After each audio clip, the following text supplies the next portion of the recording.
Hello students, स्वागत है आप सभी का फैक्ट एक्सा के एक नए वीडियो में। और one of the most important video है उन सभी स्टूडेंट्स के लिए जिनके यूपी स्कॉलरशिप 2024-25 के स्टेटस में गलत तरीके की चीजें शो हो रही है, जैसे enrolment number, roll number, marks not match with university uploaded data करके आ रहा है, या फिर caste certificate not match with revenue database करके आ रहा है। यहाँ पे आपको इंटरफेस पे दिख रहा होगा।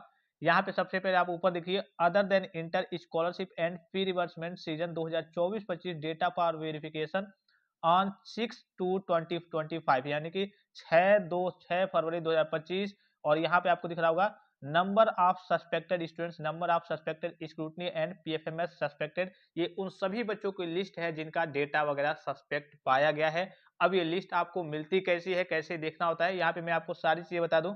जिन भी बच्चों के सस्पेक्ट वगैरह नाम वगैरह होंगे, डेटा वगैरह सस्पेक्ट होगा, तो सबसे पहले उनके डिस्ट्रिक्ट का नाम रहेगा, ठीक है। उसके बाद से रजिस्ट्रेशन नंबर रहेगा, इंस्टीट्यूट नाम रहेगा, स्टूडेंट का नाम रहेगा, पिताजी का नाम रहेगा, कोर्स रहेगा, स्टूडेंट टाइप फ्रेश या फिर रिन्यूअल। तो यहाँ पे आपको दिख रहा होगा। कुछ बच्चे कह रहे थे कि सर ओबीसी के बच्चों का फ्रेश का रिन्यूअल का नहीं ओपन हो पा रहा है, तो यहाँ पे देखिए अभी तो ये आपका सीरियल वाइज जनरल का चल रहा होगा, ठीक है। ये post matric other than inter के स्टूडेंट है, ठीक है। अभी चलिए हम नीचे चलते हैं। फ्रेश हो चाहे रिन्यूअल हो, यहाँ पे मैं आपको दिखा दूं, यहाँ पे देखिए, ठीक है। ये ओबीसी के बच्चों का सभी का डेटा है, किसका है, ओबीसी के बच्चों का डेटा है। यहाँ पे देखिए इसमें फ्रेश भी बच्चे हैं, रिन्यूअल भी बच्चे हैं। अर्थात कहने का सीधा मतलब है आपका भी जो स्टेटस है वो ओपन होने लगा है। कुछ बच्चों के सामने अभी वी आर सॉरी की समस्या आ रही है, तो कई सारे कोर्सेज की बात करें, कई सारे करियर की कैटेगरी की बात करें, जैसे ओबीसी का भी अपडेट वगैरह नहीं हुआ था, तो उनके भी अपग्रेडेशन का कार्य चल रहा है। जल्दी अगर आपका स्टेटस नहीं दिख रहा है तो आपका स्टेटस भी दिखना स्टार्ट हो जाएगा, जैसे कि यहाँ पे आपको लाइव तरीके से दिख रहा होगा। और इनमें प्रॉब्लम क्या क्या है, वो भी सारी चीजें किस कारणवश इनका सस्पेक्ट की कैटेगरी में चला गया है, सस्पेक्ट डेटा हो गया है, तो यहाँ पे enrolment number, roll number, marks not match with university uploaded data करके आ रहा है। तो ये पूरी लिस्ट कल के कॉलेज के द्वारा जारी कर दी गई है, काफी लंबी लिस्ट है। यहाँ पे अगर आप देखेंगे तो काफी सभी बच्चों का, जितने बच्चों का डेटा वगैरह सस्पेक्ट है, सभी का इसमें क्या रहता है, नाम वगैरह रहता है, किस कारणवश सस्पेक्ट हुआ है, कैटेगरी रहती है, सारी डिटेल्स वगैरह रहते हैं, ठीक है। अब ये लिस्ट आपको मिलती कैसी है, और सबसे पहले मैं इसका थोड़ा सा कल की सारांश बता दूं कि इन बच्चों को क्या करना है। मान लीजिए जैसे कि यहाँ पे चलिए हम स्टेटस की ओर आते हैं, थोड़ा सा मैं इसको जूम कर लेता हूँ, ठीक है, आपको थोड़ा सा क्लियर दिख जाए। यहाँ पे देखिए कई तरीके के रीजन वगैरह कई तरीके से शो हो रहे हैं, जैसे कि यहाँ पे कई बच्चों में एक caste certificate not match with revenue database करके आ रहा है, कई बच्चों में enrolment number, roll number, marks not match with university uploaded data करके आ रहा है, और उसमें कास्ट सर्टिफिकेट की भी समस्या आ रही है। कई बच्चों में केवल कह लिए कि enrolment number, roll number, marks not match with university uploaded data करके आ रहा है। तो इन सभी का समाधान क्या है, मैंने आपको पिछली वीडियो के माध्यम से ये बताया था कि आपको क्या करना है। जैसे ही आपका करेक्शन पोर्टल ओपन होता है, तो जिन बच्चों का डेटा गलत है, वाकई में गलत है, उनको क्या करना है, करेक्शन करना है। जिन बच्चों का डेटा गलत नहीं है, मान लीजिए कि आपकी ओर से कोई गलती हुई ही नहीं है, फिर भी आपके स्टेटस में इस प्रकार की समस्या दिखा रही है, तो आपको करेक्शन नहीं करना है। आपको क्या करना है, एप्लीकेशन ले जाकर के कॉलेज में देना है कि हमारी सारी चीजें सही हैं, तो हम करेक्शन क्या करें। अब मान लीजिए मैंने आपको उसमें एक और संभावित चीज बताई थी कि हो सकता है कि इस बार आपको क्या करना पड़े, जिन बच्चों का डेटा गलत है उनको तो करेक्शन करना ही होगा।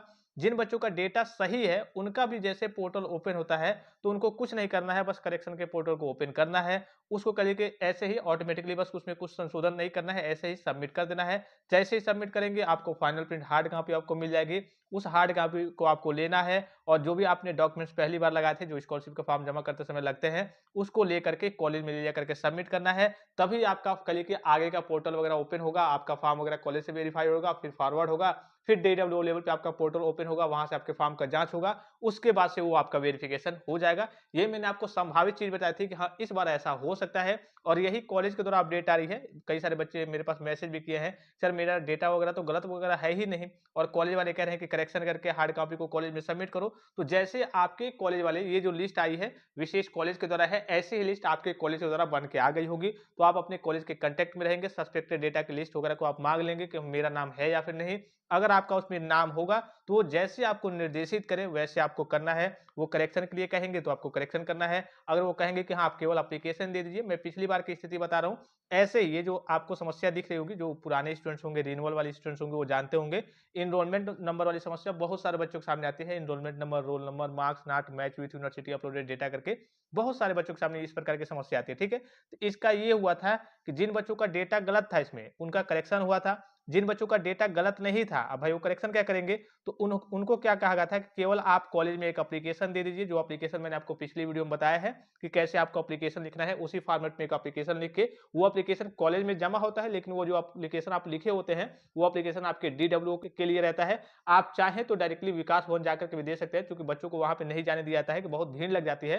तो आप कॉलेज से जमा करेंगे तो कॉलेज से आपका फॉर्म फॉरवर्ड होगा, तो वो थोड़ा सा बेटर रहता है। ठीक है, तो उन बच्चों को कहा गया था कि हाँ चलिए आप क्या करिए, एप्लीकेशन लिख के कॉलेज में दे दीजिए, कॉलेज वाले फॉरवर्ड कर देंगे, आपका सही हो जाएगा। अब इस बार कॉलेज वाले आपको जैसे निर्देशित करते हैं वैसे आपको करना है। जैसे कि बहुत सारे बच्चे अभी मैंने आपको बताया कह रहे हैं कि सर मेरे कॉलेज वाले कह रहे हैं कि गलत नहीं है, फिर भी करेक्शन कीजिए। तो आगे की जो भी ऑफिशियल सूचना फिर से आती है मैं आपको इन्फॉर्मेशन दे दूंगा।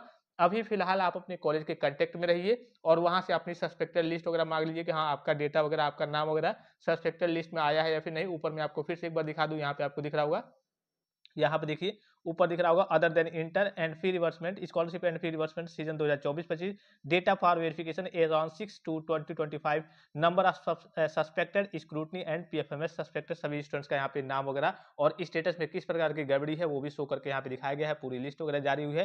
तो इस प्रकार से आप अपने कॉलेज में अपनी लिस्ट वगैरह को देख लेंगे, अगर नाम वगैरह होगा तो कॉलेज वाले आपको जैसे निर्देशित करते हैं, जैसे आपके करेक्शन का पोर्टल ओपन होता है आप करेक्शन कीजिए, उसको सबमिट कीजिए, हार्ड कॉपी को ले जाकर के कॉलेज में सबमिट कीजिए। उसके बाद से फिर से आपका कॉलेज लेवल पे फॉर्म क्या होगा देखा जाएगा, वेरीफाई किया जाएगा, कॉलेज से वेरीफाइड करके फॉरवर्ड कर दिया जाएगा। उसके बाद से डीडब्ल्यू लेवल पे आपका फॉर्म देखा जाएगा, वहां पे जांच होगी, तो वहां पे पूरा आपका फिर से वेरिफिकेशन कर दिया जाएगा। तो आई होप कि ये वीडियो आपको इन्फॉर्मेटिव लगा होगा, और किसी प्रकार का संदेह हो, कोई जानकारी चाहिए तो आप कमेंट बॉक्स में कमेंट करके पूछ सकते हैं। फिलहाल इस वीडियो में इतना ही, इजाजत दीजिए, धन्यवाद, थैंक्स फॉर वॉचिंग, मिलते हैं नेक्स्ट वीडियो में।